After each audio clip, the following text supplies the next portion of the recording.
I just happened to read your post on the bold italic Ms. James, Elizabeth James. And folks, I'm addressing this to Ms. James because she's gotten a lot of comments on it, but I don't like to text my feelings or write them on a social media page. I, being Oakland's first YouTube partner, and by far its most consistent and visible YouTuber, like to tell you face to face, or is not so much face to face in the pugilistic sense, please don't misunderstand, but I want you to see my face and hear me when I explain my disagreement with your post from my perspective as a person who has lived in Oakland since April 8th of 1974. Yes, I am that old.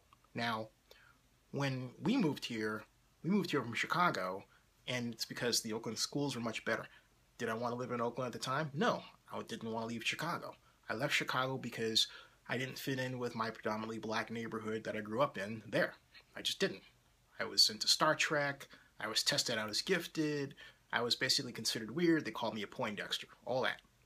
Oakland was the first place where I discovered an interracial group of friends, interracial environment, and yeah, we had conversations about race then, just as we do now. But within that group, that environment, my friends, Bill Boyd, Lars Frickman, others, started Bret Hart's first Star Trek club. Bill and Lars, white, me black, we're still friends to this day.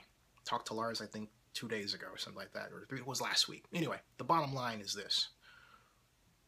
People say that Oakland's current problem with whites and Asians, acting neurotically regarding the appearance of an African-American male and going to social media sites, or an African-American family having a good time and partying, or going to social media sites like Facebook or Nextdoor and posting hyperbole about those folks and starting a lynch mob mentality. People say that's because of gentrification.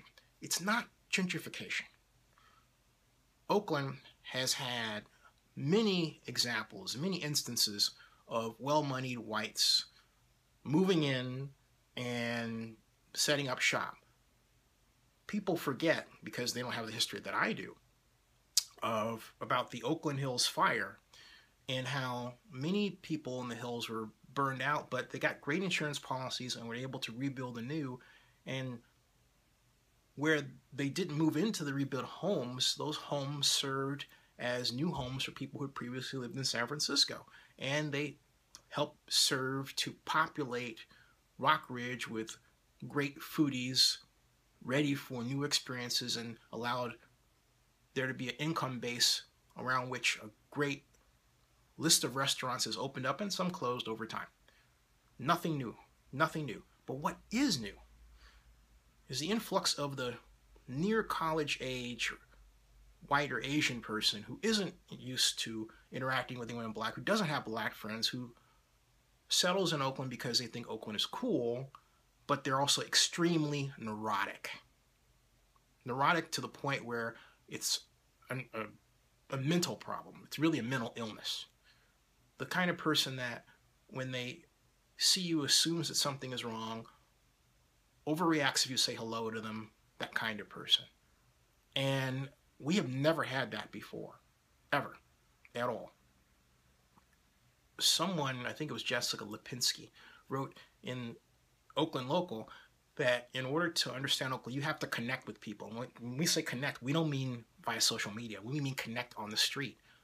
I found out that you lived in Adams Point by reading what you wrote, and I thought, oh my God, she lived in Adams Point during her place where she was depressed and everything, and she might have been one of the white women that walked by down the street in Adams Point and went across the street because they saw me as a black guy just walking down toward the neighborhood or toward the farmer's market and every other place.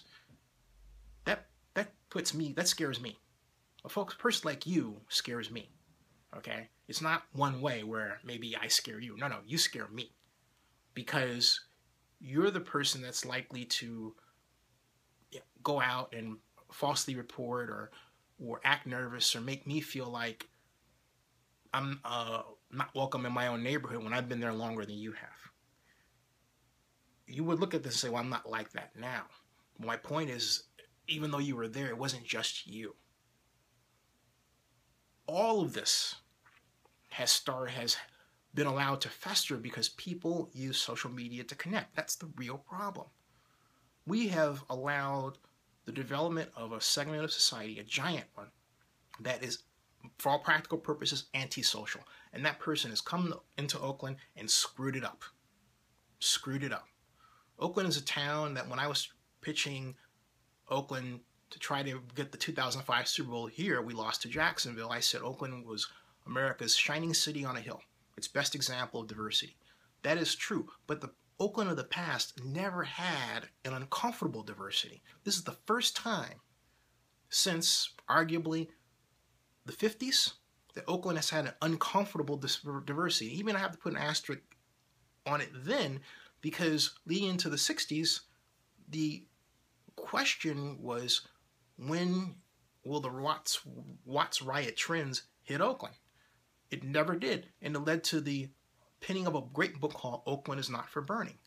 But since the Oscar Grant murder of 2009 and the riots, we've had a seemingly umpteenth number of protests and damages, and it's because this new Oakland we have consists of people who are fed up with being treated a certain way by others in Oakland, but it all has to do with the simple fact that we don't connect. People go out, they make assumptions about each other that don't stick, they don't want to interact, they're hyper nervous, they won't see a therapist, even though we have legions of therapists around here, and they carry their really, in some cases, very deep mental problems, like you said you had, depression problem, into the street and out to the public. I'm glad you wrote that because it confirmed what me as a chronicler of society, not so much a chronicler in the text sense, but a chronicler in the vlogging sense, have supine was going on for the last 6 years and escalating. It's now to the point where it's arguably out of control. So if you hella love Oakland, do me a favor. Get out and connect with your people. Don't just connect with white people. Okay? Challenge yourself. Get to know people who don't look like you, specifically who are black. Okay? And get to know who they are and really help us build the Oakland that I've always known since I came here and started the Star Trek Club at Bret Harte Junior High School, now middle school. Thanks.